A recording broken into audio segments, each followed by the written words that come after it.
to another Vintage Day. My name is Luann. I happen to collect vintage clothing. Well, I kind of collect a lot of things, but one of them that's close and dear to my heart is vintage clothing. And I'd like to share with you a few pieces from that collection.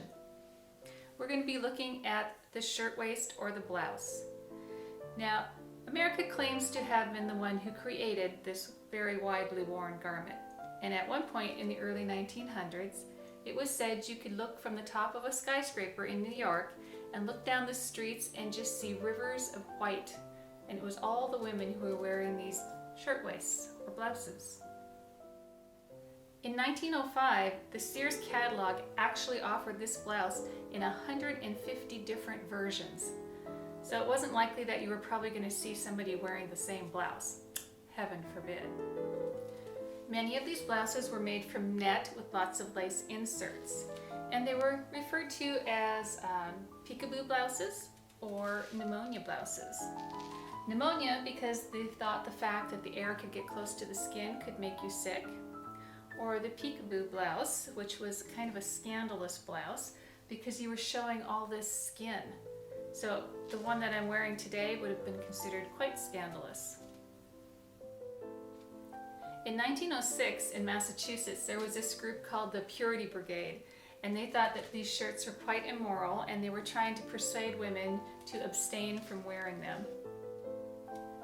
So the press and the pulpit were taking up this matter, and it is actually said that there was a minister in Pennsylvania that interrupted his sermon one day and said that all the women wearing bathing suits needed to go home and change. Probably because he didn't know what else to call these types of blouses. Many people know that I am a vintage clothing collector, so they tend to pass their family heirlooms on to me because I know I will take care of them and usher them through time. And this happens to be one of those donations. This came from a gal that these were her grandmother's, and we can kind of see like a time capsule of fashion changing through these. The earliest ones are also very, very small, and I can hardly get them on the mannequin. This one is just shut at the top. I can't get it closed anywhere else. But you can see in the front it has that really big pigeon breast on it. And look at the sleeves. They kind of have this leg of mutton style still going on. You can see that big puffy on the side. And again, we're going to get really in depth with these blouses in a little bit. The next blouse that she wore is this one in the middle. And we can see the pigeon is disappearing. There's just a little bit of an accent of it there. And the sleeves have completely changed. They've gone to a real straight sleeve on it. And this is the last one that she has from her. It's considerably larger, very easy to get on a mannequin. And you can see it was designed to tuck into a skirt. But look at all the open work on here. No pigeon breast whatsoever, and a lot of open work.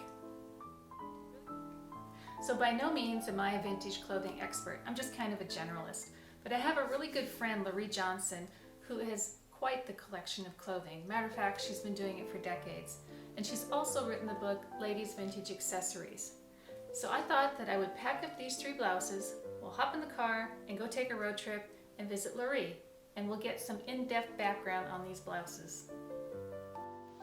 Okay, so this looks like it is a late 1890s or early 1900s because of the leg of mutton type detail here on the sleeve.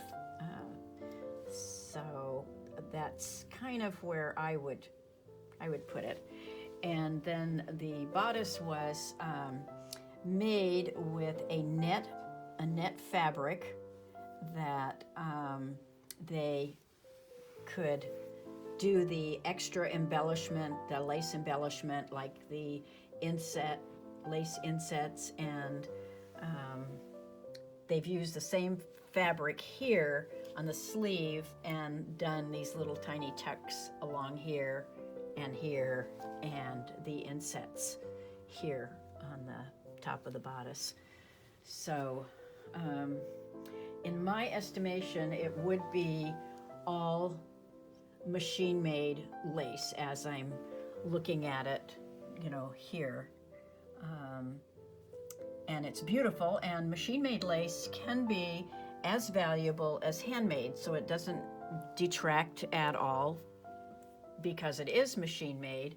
It was just that the average person could more likely afford using a lot of lace, which makes this very pretty.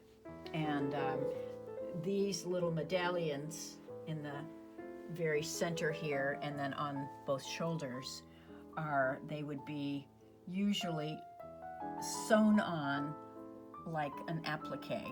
So they would do that part and then they would just embellish with the little appliques there. Do you want to see the back? Sure.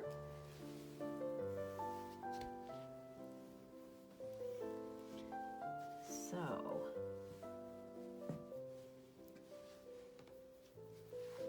and the other thing that seems apparent to me is because of the ragged edge down here, that it more than likely was part of a dress, maybe.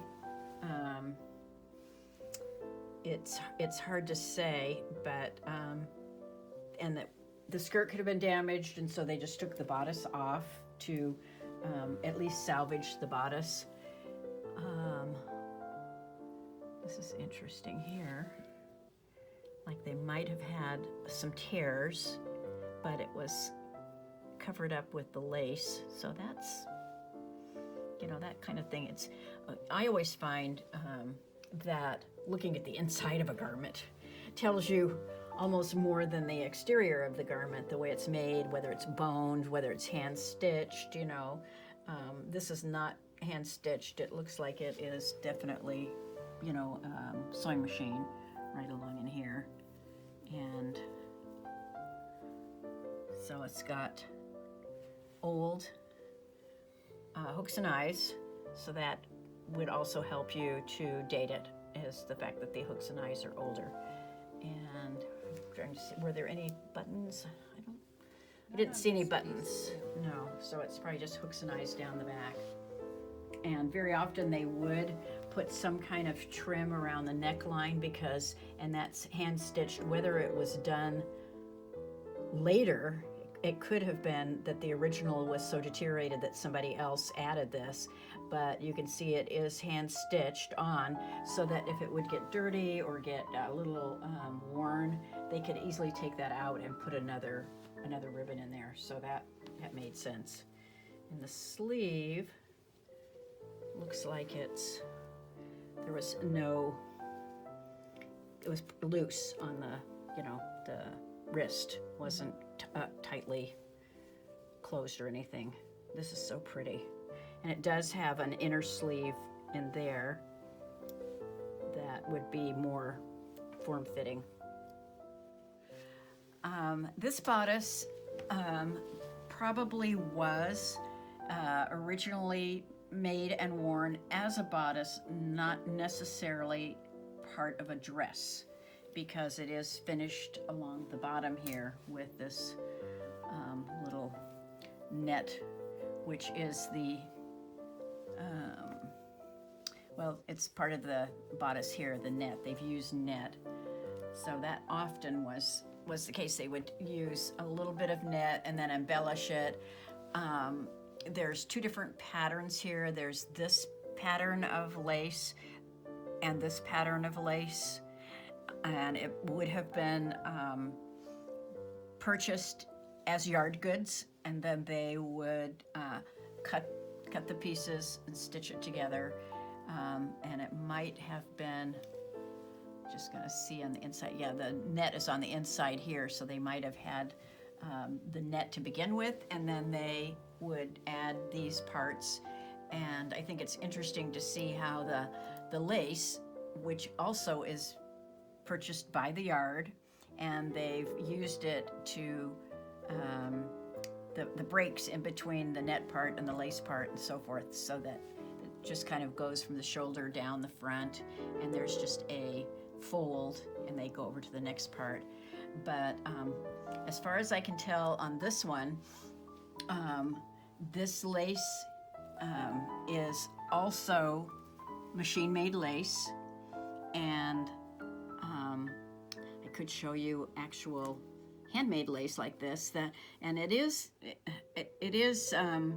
sometimes when you can see the difference between the handmade and the machine made, you go, oh yes, I can understand that, you know, why it is. But this particular bodice, which I love the use of the net, the way they've done this with the net along the top of the sleeve and have it, you know, little tucks down the sleeve. That has to be beautiful on the arm because you can see the skin, you know, through it, which I think would be very, very feminine and attractive, you know, It was very provocative. and provocative. I was going to say sexy, but provocative is a better word. Yes. So, and then this is interesting, the little buttons that are down the front that have like little rhinestones. And a lot of times people think rhinestones are modern, but they did use rhinestones back then. They were produced differently, and I'm not sure, you know, all the details of how they were produced, but they did use rhinestones. This is all down the front. There's 2, 4, 6, 8, 9 little rhinestones. And I think on the sleeve there was right here where there might have been 3 rhinestones along the sleeve that somehow over the course of time they caught on something and there's some damage there. So I think that would have been very interesting and pretty. And the sleeve is probably a 3/4 sleeve, so it would not, I don't believe it would come all the way to the wrist on this. It kind of depends on where this part right here hits the shoulder. So, but all of this lovely little gathered net ruffle around the neckline and down the front is also a lovely, soft, feminine touch. And they have used an ivory silk ribbon to right along the edge here, down both sides and in the front. So the back, buttons.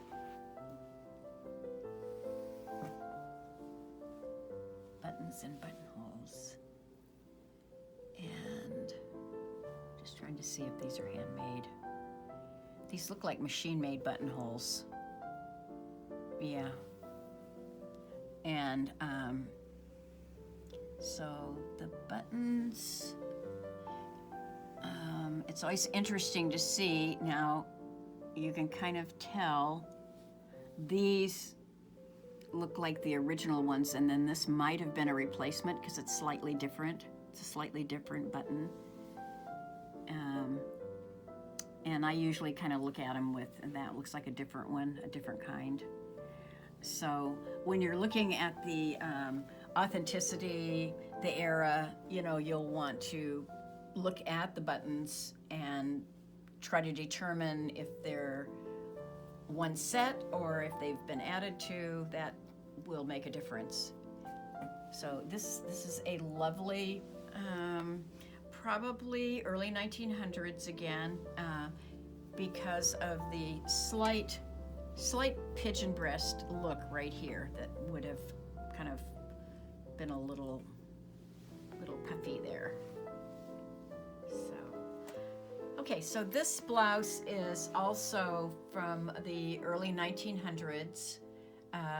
It could be a little bit later, like 1910 or so. It doesn't have a real high-necked collar, and a lot of times the really early 1900s would have a tight-fitting collar, or they would have a collar that was detachable, and it could be lace or it could be, you know, just a solid fabric. But this is a wonderful example of a lace blouse. All of the lace, as far as I can tell and looking at it, is machine made. So the lace that is in the bodice here would just have been purchased as by the yard, and then they would construct the blouse, and after it was basically constructed, then they would add the detail, the lace insets, And this lace here in the inset, there's three, two on either side, and then the one down the middle. This lace would have been purchased by the yard, and then they would use it to embellish the blouse. And after that was stitched on, then they would use this tiny lace. It's about a 1/2 inch, and this again would be purchased by the yard, and it would just be kind of framing that other lace inset. I mean, it's kind of like they embellished the embellishments almost. The sleeve, they did use plain net right here that would be kind of like this net, except this is the machine lace that is with a pattern in it. But they would also use a plain net, and again, the little tucks make it just another accent, beautifully done. And they've used this around the top part that echoes the same as the front of the bodice. And examining this more closely, this little flower embellishment here, which can be steamed so that it has more puff and stands out better, that also is probably a machine-made flower. It's got the little stamens in here, and often they would use these kind of things for hat embellishments. You know, it could be on a hat, especially a Victorian hat that might have several of them. So I'm just thinking that this doesn't look like it's handmade, like a handmade lace to me. It looks like it is something that was store-bought that they've used to further embellish the front of the blouse. And this lace that is probably about a 3/4 inch is what they call Valencian lace, and the handmade is often comes from France, but this is machine made, and I don't know whether it's the same pattern as this. Looking at it a little more closely, it's not the exact same pattern, but anyway, down here, down at the bottom, I believe that it was a blouse, because oftentimes they would have this silk, which is just the finest, most delicate silk, and it over time has become worn, and so it's hard to keep that in perfect condition if it was worn at all. So, but you can see the back of the blouse here where it's actually hemmed and in fairly good condition. But this might have been worn in that era when they called it a pigeon breast, which was kind of puffed out here. And they actually even had undergarments that were ruffled that would help push that out for those that were less endowed. And the back, let's see, the back of the blouse, we have hooks and eyes, and these might, I always like to look to see if they are the actual period hooks and eyes, because they're a little bit different. They look a little shiny, like they might have been put on later, and I'm not sure what this is. It looks like there's a little stain on the inside there. But you can see that the whole back of the blouse is completely sheer. And what was that called? Those kind of blouses? Provocative. Well, they're provocative for sure, but they were also known as pneumonia blouses. Pneumonia blouses. Now, she would have worn a camisole under this, of course. If she was a proper lady, she'd wear a camisole under it. But I think that it is really a beautiful example of that period. And also along the neckline in the back here, you can see several rows where they've taken the lace and just done these insets that I think are just beautiful. I certainly hope you enjoyed this video today. Please join me again on another vintage day where we can experience a vintage lifestyle together.